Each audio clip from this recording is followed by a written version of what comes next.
What's up, filmmaking fam? It's your friendly neighborhood filmmaker Sean, and I'm back with another video. Let's get into it. Lights, camera, action. I am a perfectionist when it comes to my work. And for those of you who don't know what a perfectionist is, personalexcellence.co, not .com, .co, explains it really well, at least fitting for me. I don't know if this fits everyone else, but a perfectionist is a person who refuses to accept any standard. Did you want to be in the video too, Sebastian? Is that what that is? Because I can put you in the video. A person who refuses to accept any standard short of perfection. In psychology, perfectionism is a personality trait characterized by a person striving for flawlessness and setting excessively high performance standards, accompanied by overly critical self-evaluations and concerns regarding others' evaluations. To a perfectionist, anything that's less than perfect is unacceptable. That describes my perfectionism to a T. I am always overly hypercritical of my work. And it's weird because I'm not a perfectionist when it comes to being on set or collaborating with anyone else. I'm very open to mistakes. I'm very open to different ways of doing things. But when it comes to my work, when it's just me, for some reason I just can't turn it off. I obsess way too much. But I wanted to make this video to kind of be transparent about what creatives go through, at least what I go through, and for any other creatives out there or people who can vibe with what I'm going to talk about, and just looking at the other side of what perfectionism looks like, combating it and moving forward to create versus obsess over, creating and then eventually not creating and then getting creator burnout, but then you feel bad for getting creator burnout because you didn't really put anything out because you were worried it was not perfect, and exactly. Anybody with perfectionism or anxiety completely felt all of that. I'm anxious already, and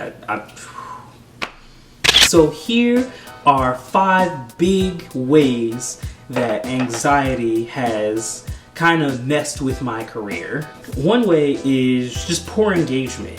Growing up, I was known as the person who did videos, and so it kind of just became my thing, and I wanted everything to look exactly how it did in my head, which eventually kind of turns into this, I can't put anyone on my project because I just have to do it. I need to be in control of the lights, I need to be in control of the shots, the writing. What it does is it closes you out from very important critiques that you may need because you are too close to the project. It does help to reach out to other people and get their opinion. Example of this is I wanted to redesign my business cards, and I sent it to a friend who is not, in the film industry or not into creating stuff at all, and I asked her opinion. So here's what I had originally. Yes, son. Do you want to be in this video? Hold on. My son wants to be in this video. Oh, he's waking up. He's waking up. Oh, he's waking up. Oh, he's waking up. Oh, he's waking up. He makes the loudest grunts. He's like an old man. Here's what it looked like originally. I wanted to use that third eye and a camera to really emphasize the fact that it was video work, but she said to emphasize more of the information. And so what I ended up doing was I put the camera a little with a low transparency in the background and the highlight on where you can find my work. Because if you can't, find my work, it's great that there's a camera on my car, but who cares if you can't see what I've done? So in that sense, just stepping outside of my comfort zone and asking my friend, hey, what do you think about this? Really helped and really made that card to look better. That's a tip that's helped me that maybe I hope will help you as you move forward in your creating. I kind of laugh at this one now. Being a purist.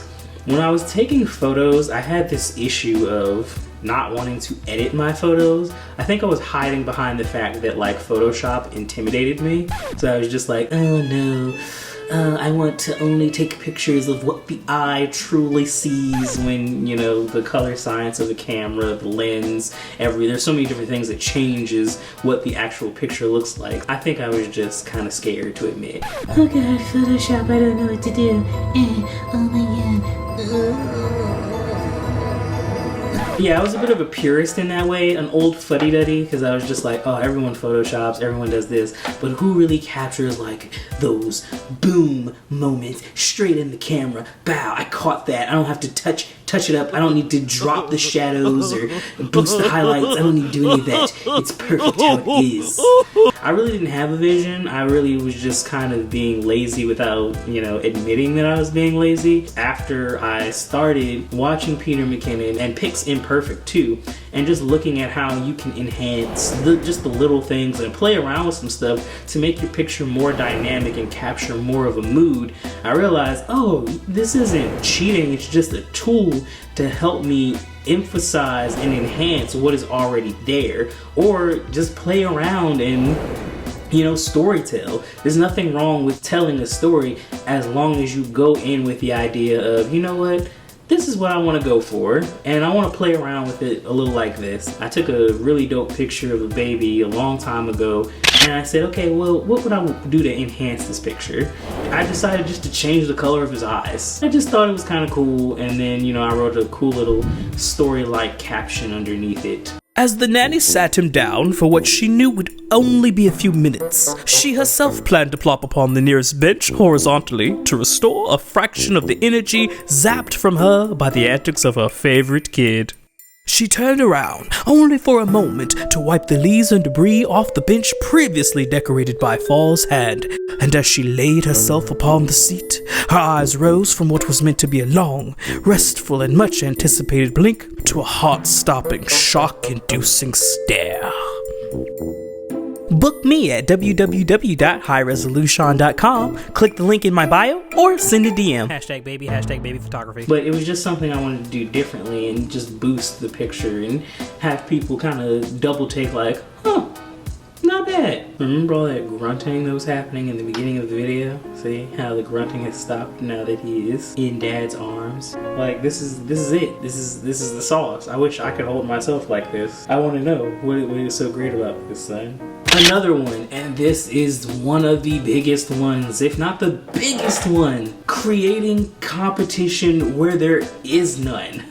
Good grief. I cannot tell you how many times I have just had an idea and just felt defeated after seeing either someone else do the idea or just in general, just sitting around watching other creatives create and seeing how amazing their videos are and just deciding for myself, oh, well, I can't do that because they've already done it and I couldn't even do it better. Stop competing with everyone, Yes, it is a competitive market. Take your time, play around, practice with a whole bunch of different things, and you will craft a style for yourself that will attract people. Everybody doesn't want the Daniel Schiffer look. Everyone doesn't want the Peter McKinnon look. Everyone doesn't want the potato jet or the apple or the whoever. You have something unique and let that shine because that's your voice and your vision.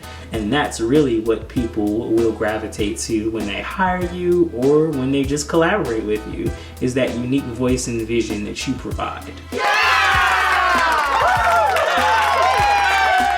Last but not least, and I think this one is actually the biggest one, self-doubt. I think it's just something that, comes from being a creative. I think it's like the catch-22 of being a creative. Like, you're just going to deal with self-doubt, and you're going to deal with it as a human being in general, but as a creative, you're really going to deal with it because you're always, like I said, comparing your work to others. You're wanting to be better. You see where your work can go and where it can improve versus where it is. And self-doubt is just always there. It's always lurking around the corner to catch you slipping and to tell you that you're not good enough. You have enough. Figure out where it is you want to go and then start making small investments toward the things that will help you create that vision. When I wanted a new camera, I started to put a little bit away for a new camera, but I was still using my old camera to do some dope stuff. Like, I've gotten paid gigs with my T3i. Use what you have. Hard stop Lucas. He doesn't even use like the latest iPhone to make his videos, and he's got an audience of millions. He actually was just interviewed by Butch Hartman the creator of Fairly Odd Parents and Danny Phantom. Like, okay, you've just been successful with your iPhone and your tripod. You're 23, you started on Vine.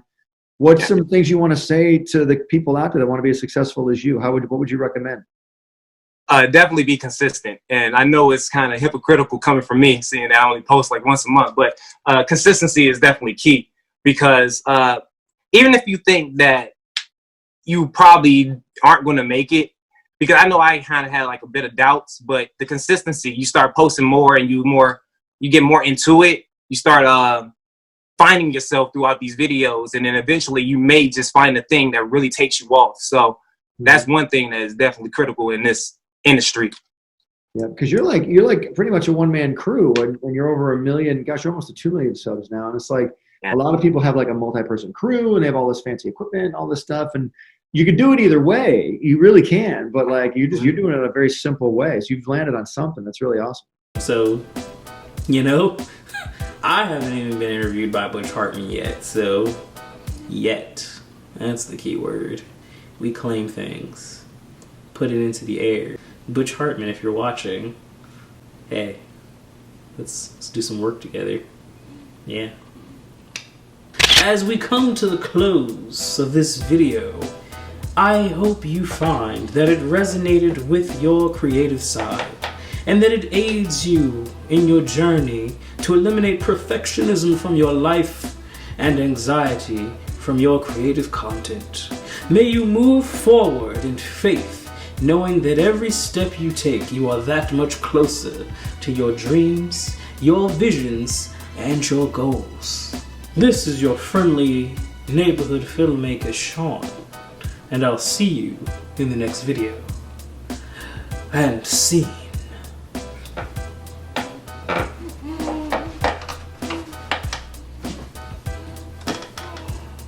Oh no, my light went out.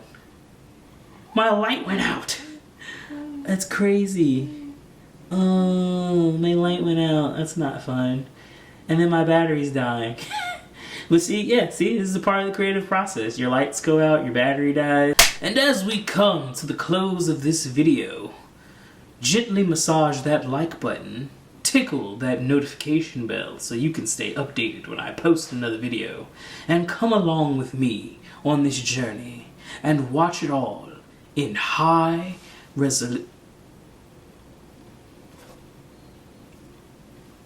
My logo went away. See, this is what I'm talking about. It went away and it just ruined everything. I have 5 minutes left. The light went off. The light went off. The thing is running out of things. This went off. This is exactly what I'm talking about. Okay, here we go. Alright, we got it this time. And as we come to the close of this video,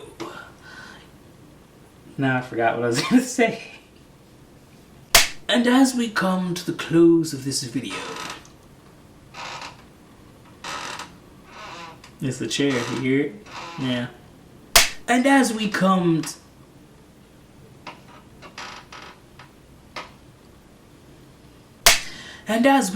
to the close of this video, tickle that like button, gently massage that notification bell so you can be, oh my god.